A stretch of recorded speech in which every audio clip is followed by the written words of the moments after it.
Let me get my head on straight. Ya ya ya did ya my ya my did da ya la da my ya did ya my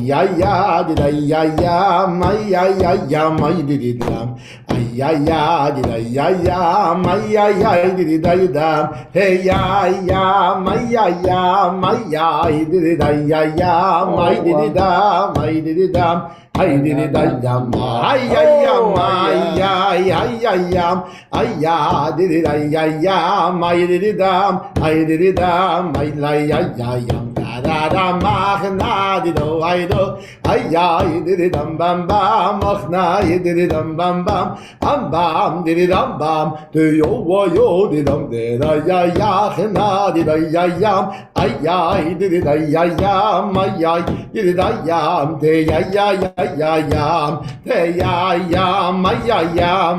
I did it, I did it down, I did it down, I did it down, I did it down, oh, I did it down, I did it down, hoi. Hey, kid, what time is it? It's time for Gezintahait Street. It is time for Gezintahait Street, and you can believe it or not, Gimel Ella. Yeah. The story tonight is entitled, What Time Is It? Oh, look at that. Ashkacha Pratis. When the previous Rebbe tells in his journal that when he was in jail, he did not have a watch. And the only way he could know the approximate time was from the guard's announcements. Bread was given at 7:30, hot water at 8:30. Midday bread was provided at a certain time, as was the afternoon hot drink. Similarly, the order from the guards to sleep was at a particular time. Immediately after noting the lack of a watch in his journal, the previous Rebbe related a midrash about Moshe Rabbeinu. When Moshe Rabbeinu was in Har Sinai for 40 days and nights, he couldn't tell if it was daytime or if it was nighttime. The only way he could tell, when he heard the angels sing, "Holy, holy, holy," he knew it was night. And when he heard the next cohort of angels sing, "Blessed be his glory," from its place, he knew that it was daytime. And the previous Rebbe had his journal published, so the future generations would learn lessons.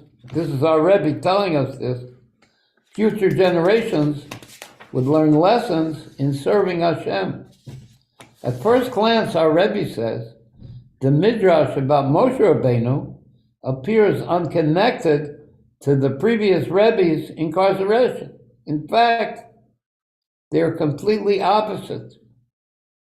The previous Rebbe was sitting in jail for spreading and straightening Judaism. He was in a terrible place. He was so constricted, like us now in the 3 weeks, that he could not even tell the correct time. And the jailers did this purposefully to let him know he had no individual freedom at all. He was not even allowed to know if it was day or night. Moshe on Har Sinai, on the other hand, was higher than any limits of time. In fact, his entire existence was in learning Torah directly from Hashem, to the point that he ate no bread and drank no water for 40 consecutive days. Our Rebbe explains why the previous Rebbe cited the Midrash in the account of his incarceration, even though they're two opposites. He was addressing those times when a Jew sees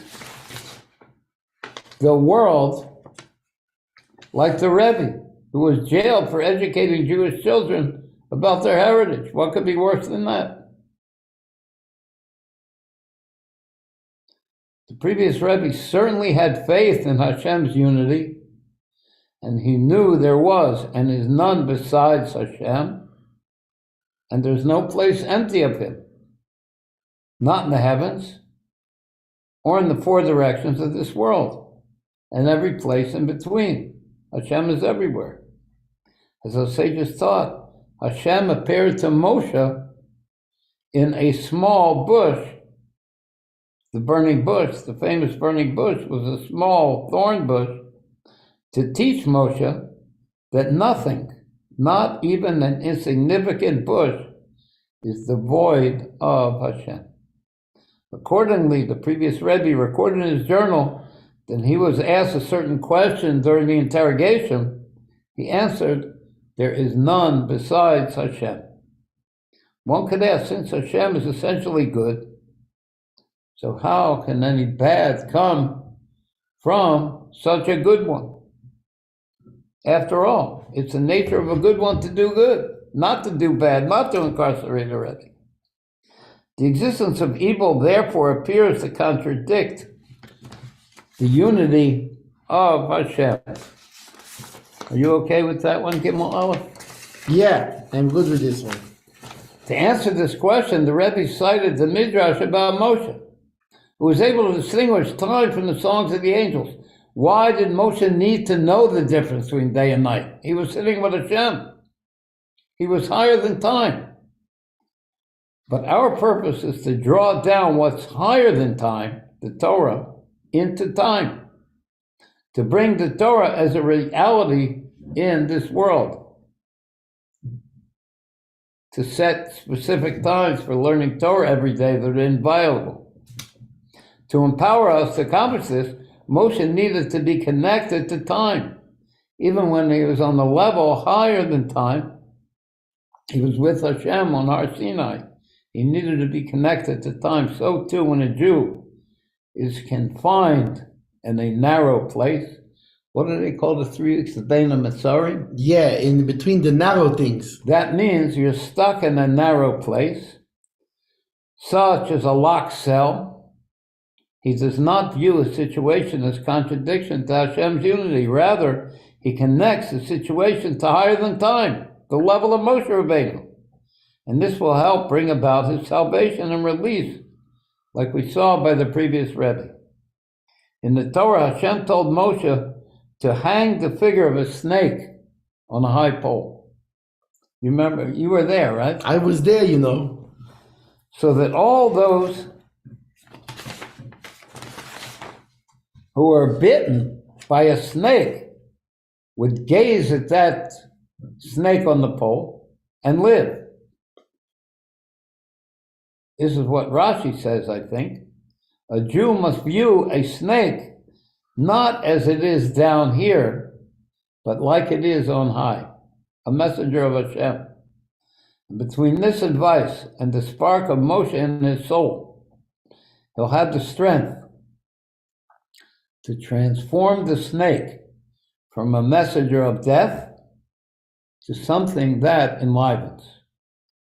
So too in our case, we are confined in a non-Jewish land, under the rule of non-Jews, a true constriction, but we should see the situation as it is on high, higher than the world. Like the previous Rebbe told, we must think, Hashem brought me to these depths to see how I will conduct myself in this narrow place.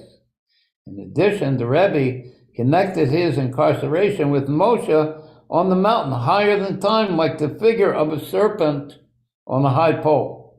And through that connection, the previous Rebbe was able to leave that confinement and become revealed as a prince, like his namesake Joseph, who left jail.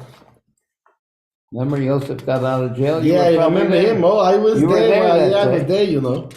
And he became... Well, I was next to there, and then when I came there, I went for a minute to get, there was a drink like an Egyptian Coca-Cola, and when I came back, he was gone already. And did you have a dream? Oh, I had a dream. Yeah. Oh, yeah. And I told the guys, I said, I had a dream. And did it come true? I don't know. The Yosef asked me what the dream was. The problem was I couldn't remember my dream. But I thought you dreamed you were going to be on Gezintahait. Well, I had a dream, and then there was a baker there and a wine and a butler. They got in and your then way. they had dream. You know, I could see it by their face. They was looking like they was having service. You know what, Yosef? Just they were done with these guys. They look like they're having service. And Yosef, from being in jail, came out, became the leader of the most powerful country in the world at the time. And this is the lesson for all of us. Sometimes a Jew is not his own boss. He can't learn Torah like much as he wants. He can't give tzedakah due to causes out of his control. And he complains to Hashem, I want to help others, but it's impossible. You gave me a mitzvah. I want to do it, but I can't accomplish it. I want to spread Torah in a certain place, but there are those who put obstacles in the way. We tell him, don't be downcast, don't give up, don't lose your faith in the unity of Hashem. Know that it's a test. Stand up and recognize that a lock cell, the lowest place possible, partners with the very highest level, Moshe on the mountain. And finally, when you withstand the test, you'll be granted light and dynamic life in your service to Hashem. Da-da-pa-pa-pa. Amen. Well, you know, the Chevra, they probably notice that we don't have the band behind us today. Because, like Bezalel was saying, it's the 3 weeks.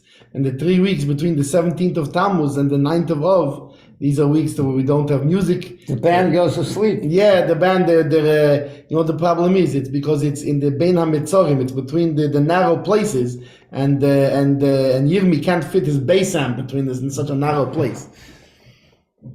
Anyway, first of all, hello, Omek and Abba Steinhauser and Danny and Yankiv Levy and Angelica. Yeah, Angelica, Ori Heinen, our dear friend Ori Heinen, and all of our dear friends, Rabbi Merkur, Baruch Merkur, and Stephen Mans and Bruno Grassi, all of our Mordechai Yehudi, all of our dear friends who are coming here watching, and Leib Barnett, and many more. Feel free to leave me a note. I try to remember everybody's names, but I'm an old guy, so I don't have such a good memory. But good to see all of you, and now we have a niggun. Haishe ha-sholem, she-ha-sholem, she-ha-sholem shelo. Yosim oleinu, Yosim oleinu, Yosim oleinu, berachave shalem. Hay misemeilu miyomin al Yisrael shalem. Rachmanu yevarich esamei bashalem. Hay misemeilu miyomin al Yisrael shalem, Rachmanu yevarich es amei bashalem, ve'yizko ayli reise bonim uvnei bonim, eskim batera ova mitzvahs, eskim batera ova chsedes. Dam bam bam, hey al Yisrael sholem, I did it yam, hey al Yisrael sholem, I did it yam, al Yisrael sholem, I did it yam, hey al Yisrael sholem. And now for our main event, the learning of Hasidus. So we're going to speak tonight. The Rebbe says you should learn things about Mashiach, and therefore it will whet your appetite for Mashiach, and we're going to explain different levels of reward that we get for doing the Torah and mitzvahs now that we're going to get when Hashem reveals himself, when Mashiach comes. But first, let's go over fast what the mitzvahs are, what the mission is, and what they accomplish. when Adam and Chava ate from the tree of the knowledge of good and evil became unified and mixed one with the other. And there are husks that are covering up and chaining the godliness from not being able to be absorbed in its source in the infinite. And our mission is to release that godliness from those husks that are covering it. And those husks is called Klippas Noga. And through us transforming the vitality of this world, like this world has life, but it's not necessarily life for godliness, and by us transforming the life of this world into godly life, it's now Klippas Noga. It's a combination of good and bad. And when we take out the sparks of good, those sparks will emerge from the impurity and ascend to a level of holiness. And all flesh will behold godliness together. And he will appear over them with the majestic beauty of his power. And the glory of God will fill the whole world. Israel will see eye to eye. The human eye will see the truth of godliness, just as the supernal eye sees it, just as we saw at the giving of the Torah. And the reward for accomplishing this victory through fulfilling Hashem's will. And by the way, when you fulfill Hashem's will, dressed in that will is Hashem's delight. When we do his will, he gets delight. And that's what's happening when we do one of these mitzvahs. And the reward that we get is not an added thing to the mitzvah. Just like when you do a wrong thing, the punishment is not something that's added, you're getting punished because you did the wrong thing. The punishment is part and parcel of the wrong thing. So too, when we do a good thing, when we do a mitzvah, the reward is part and parcel of the mitzvah. It's not a thing that's, oh, you did a good thing, you're going to get a reward. No, the doing of the mitzvah contains the reward that we're going to get.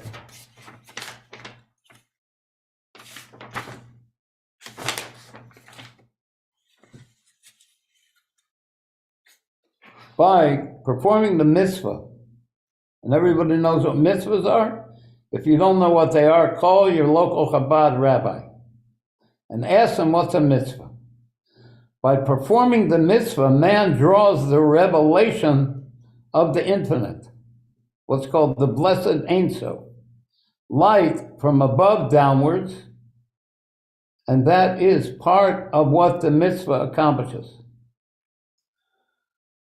And the mitzvah accomplishes that object which has heretofore been under the dominion of the Klippas Noga, and had received its vitality from that klippa, and it turns over and becomes holy. And by performing the mitzvah, man draws the infinite light on the object which it is performed with. Not only the one who performs it becomes included in the infinite light, the physical object that you're using to perform the mitzvah becomes included in the infinite light. And not only that, the energy that you're using to do the mitzvah, which comes from the food and all the things of the world that you've ingested and used to create the energy that you use to do the mitzvah, also become included in the godly light.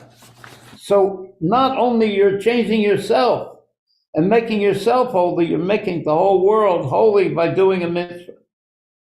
And it causes Hashem great delight. And through it, we make the world a dwelling place for him. The Rebbe said that in these 3 weeks, we should spend extra time learning about the Beis HaMikdash, which is called Hashem's chosen house. And it's in a specific place in Jerusalem. And it's going to be rebuilt for the third time, and it will stand forever. And that's the place where Hashem is going to dwell, and the place he has chosen to dwell. And there will be revealed his delight in what we accomplished through doing this mission of choosing out the good from the bad. And now we can explain and understand the reward incorporated in this action of purifying and elevating the animal soul. Like we said, the energy that a person uses is natural energy of the animal soul to do the mitzvah. So the animal soul becomes purified and elevated, and not only the animal soul, but the physical world to be unified with the godly desire and the resultant godly delight. And there are levels of godly reward that we receive for doing this mission. One, the resurrection of the dead. In other words, we're going to get up. Like it says in Pirkei Avos, all Israel have a portion in the world to come. Did you know that, Gimel Aleph? Yeah. It's in the Pirkei Avos. Kol Yisrael yesh lehem chilek lo'ilam haba. Yeah. In that place, in the world to come, the dead will reawaken. And not just reawaken to the level they're at now, but reawaken to a special level of awakening. And all Israel have a share in the world to come. And that world to come is different from what is sometimes called the world to come, which is paradise, Gan Eden. And to get in there are many requirements. You have to have clean hands and a pure heart.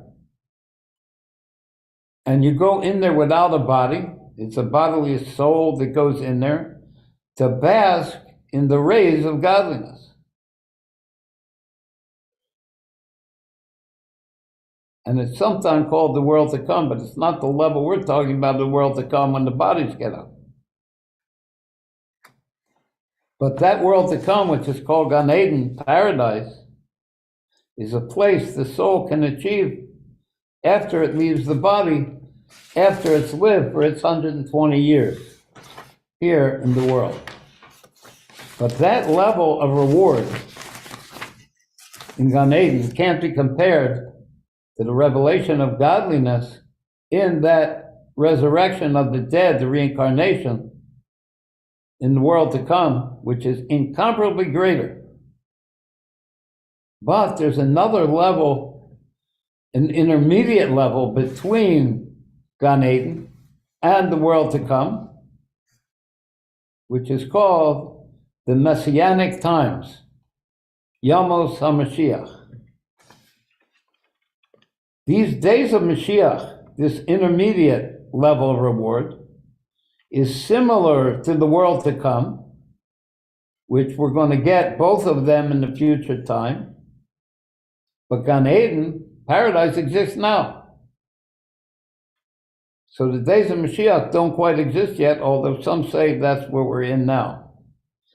Now, even though both the Messianic times, the days of Mashiach, are peopled with souls and bodies, just like the world to come, but the revelation in the world to come, in the times of the resurrection, will be much greater than the Yom HaMashiach.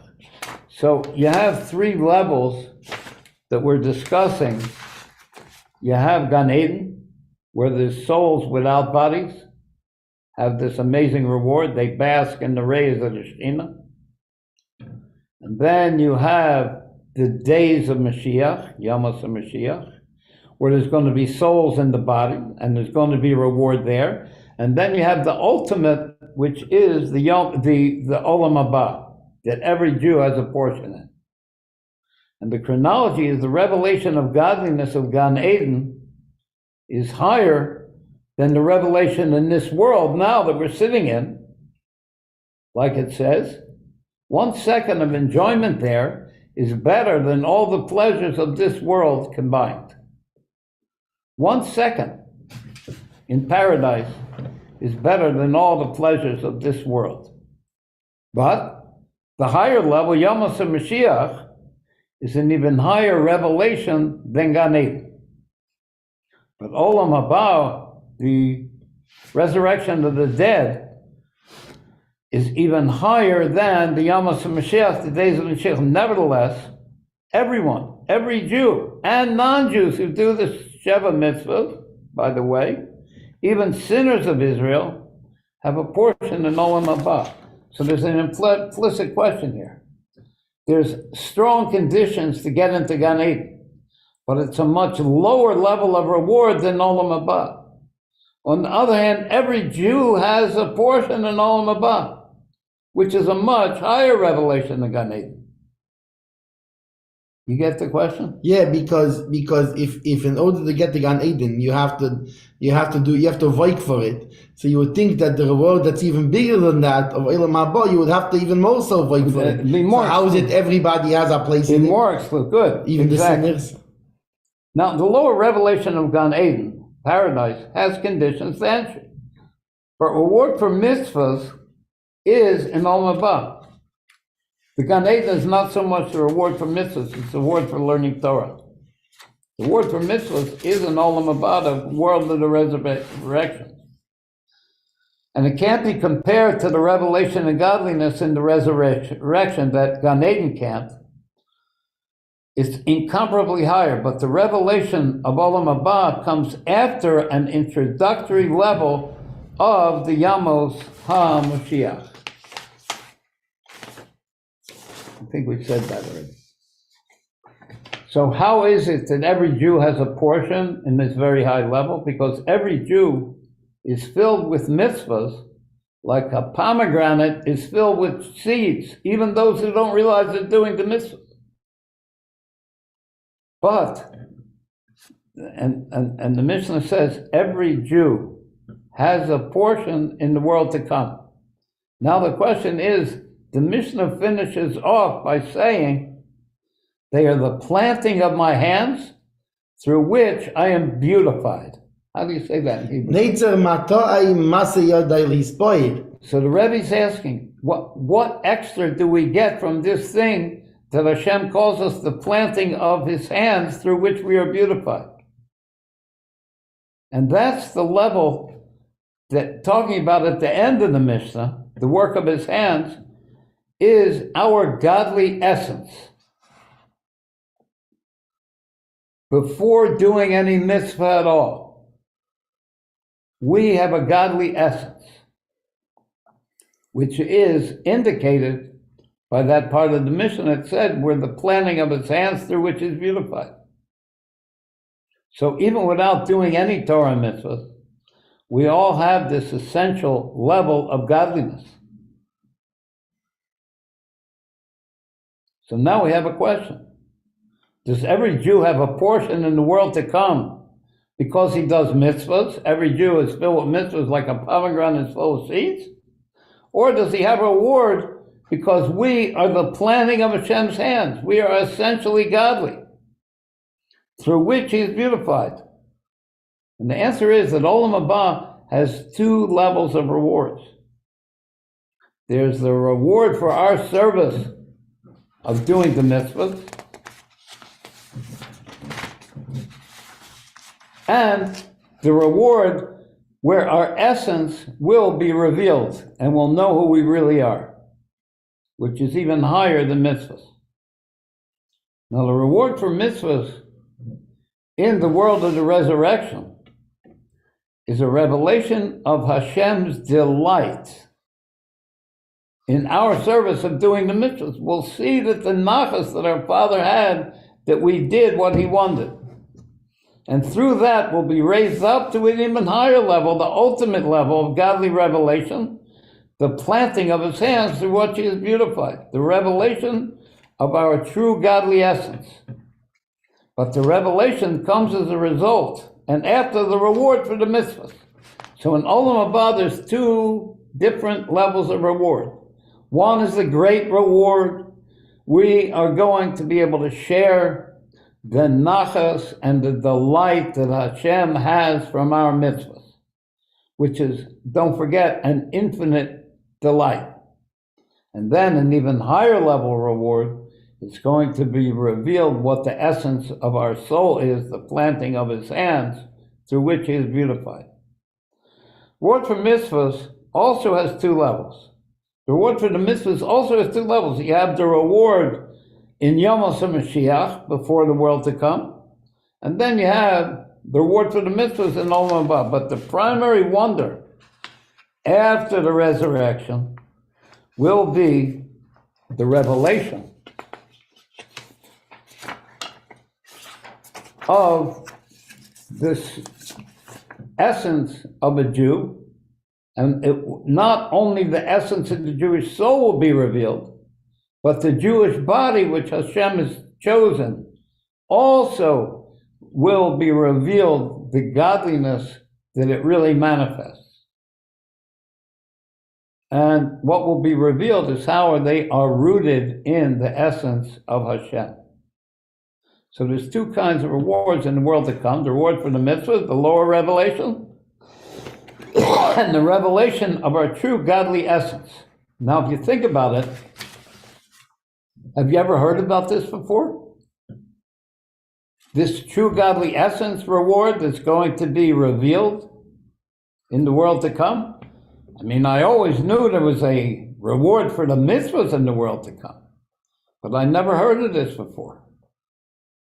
That our godly essence will be revealed, and it's a higher level of reward even than the nachas that Hashem gets from our mitzvahs.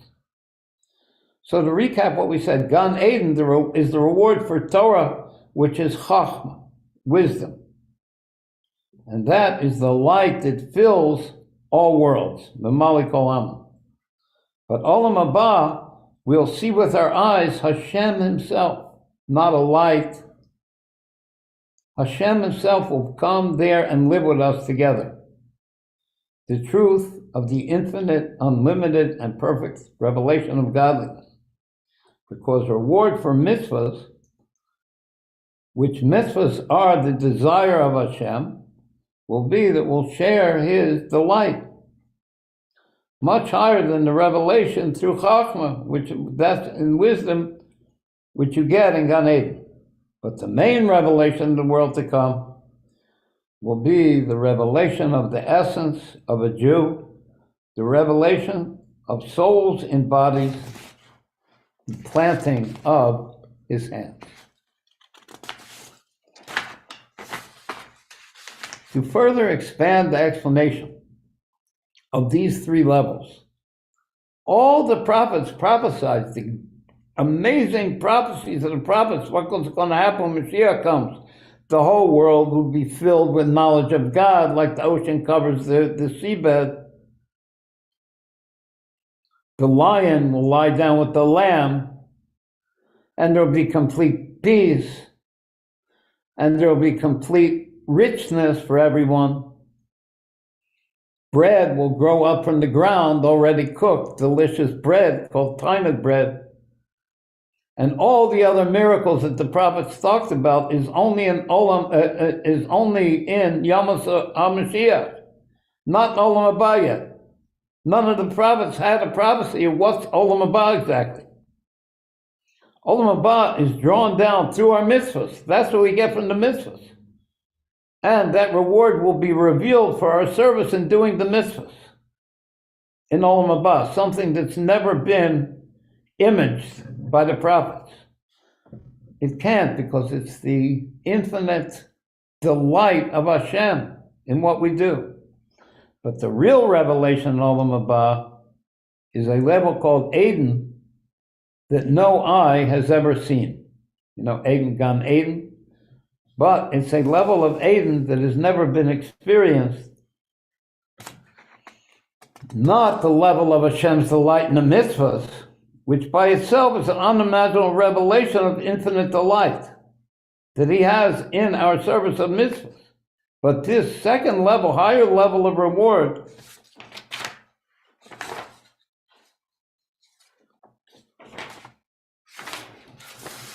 which is the revelation of Hashem's essential delight in us, regardless of our service. Hashem's essential pleasure, not a pleasure because of something, his essential pleasure in his children will be revealed in the world to come.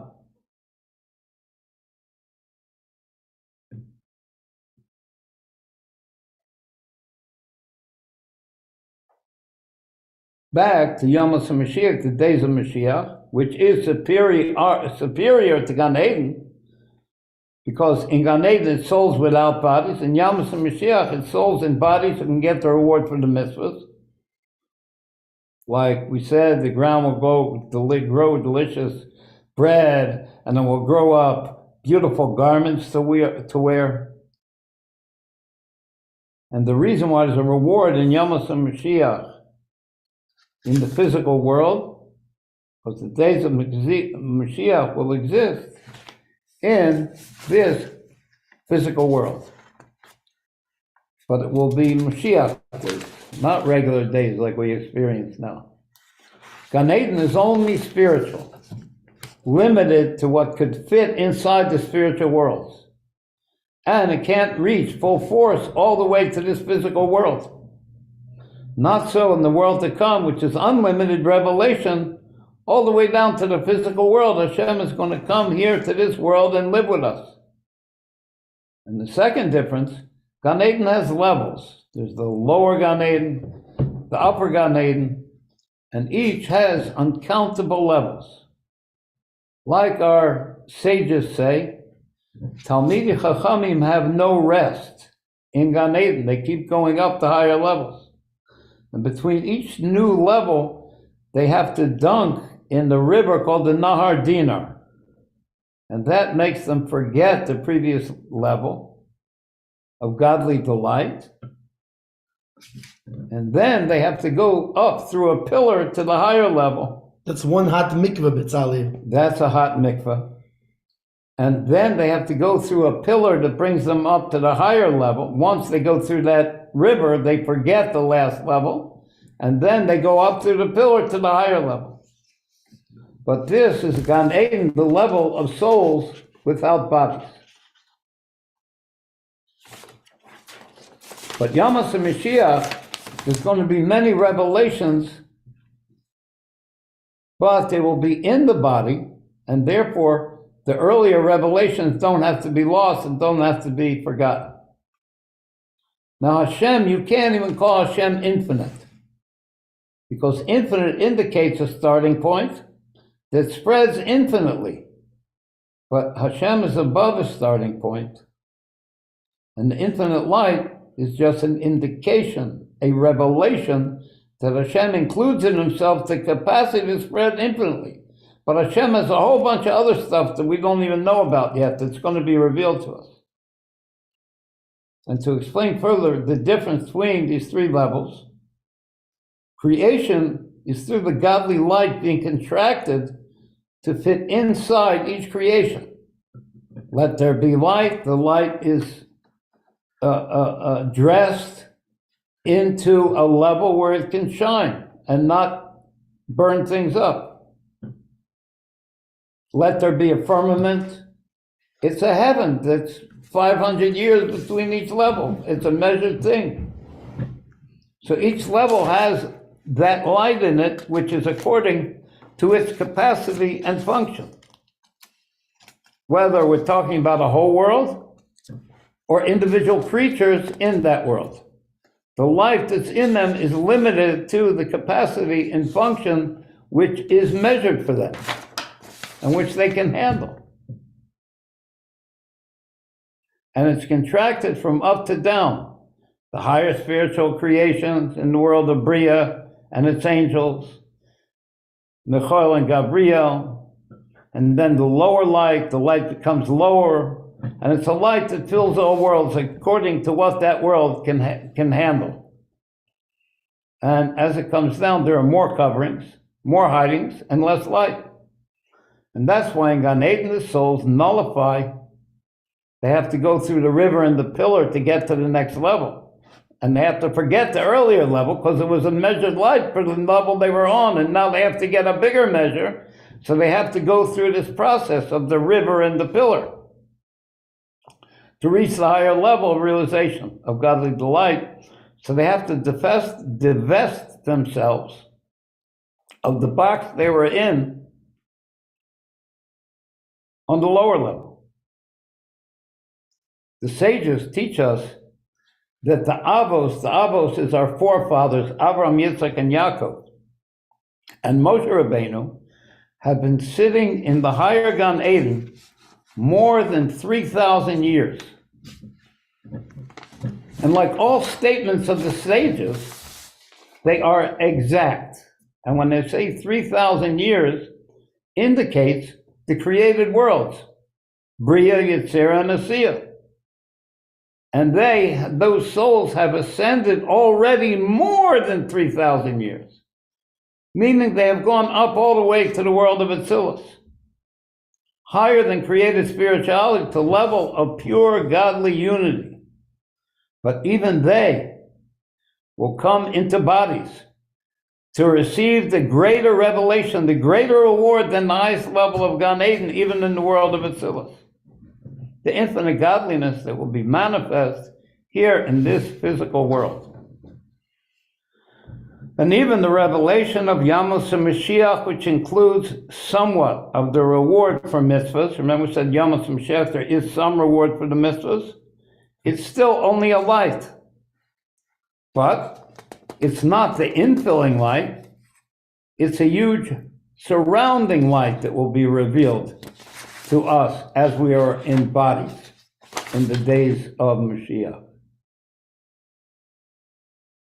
So it will be incomparably higher than the revelation in Gan Eden, which was the light that fills our worlds. But the revelation of the resurrection of the dead will be a revelation of the godly essence, a thing that has never been seen, can't be imagined, will be revealed to us. And even there will be two separate revelations of godly infinite satisfaction. The revelation as a reward for the mitzvahs, and even greater revelation of the Jewish essence, the planting of his hands through which he is beautified. Like a parent loves a kid essentially, even though he gets great nachas when the kid gets A's in school and does what he wants, nevertheless, he loves and delights in the kid anyway. Because the kid connection to the father is much higher than any mission he could accomplish. Until even the revelation of the Jewish body that is chosen by Hashem from his free choice, as it's rooted in the Jewish soul, the free choice, in its very essence. So the body and the soul are chosen by Hashem, and it will be revealed this great revelation of the essence of the body and the soul, which will be the revelation of Hashem's essence. And Sal, I want to say hello to a few more people. Carol and Cruz and Erica, who always watches on YouTube. Hello, thanks for joining us. Michael Light, Luigi Lissandri, Violetta Calendaria, Moreno Camelo, thank you for joining us. Jacqueline Tanger, a few more people joined. Jeff Poisner, it's always good to see you, and Rabbi Shlomi Zagui, and all of our dear friends, thank you for joining us. It's so good to see you. You forgot Marvin Akoyen Berner. Yeah, but you forgot Ira Akoyen Katz. You forgot our regular guy who leaves us Omek. Omek. No, this was the first one I said all the way in the beginning. It was Omek. Yeah, well, Omek good friend deep. Omek. Hello. He's deep on high and deep down. Omek and Abba. These was the first ones I said. Okay. So I just want to share with you my version of Avinu Malkeinu. You know, today was a fast day, and we said Avinu Malkeinu in Shul. Avinu Malkeinu means our Father, the King. And the Rebbe said that we're supposed to express our longing and desire for Mashiach, and it's called Ad Mosai. When will it be? How long do we have to wait? And here's my version of Avinu Malkeinu. Oh, Tati, our king, why don't you do a good thing? And please return with your people.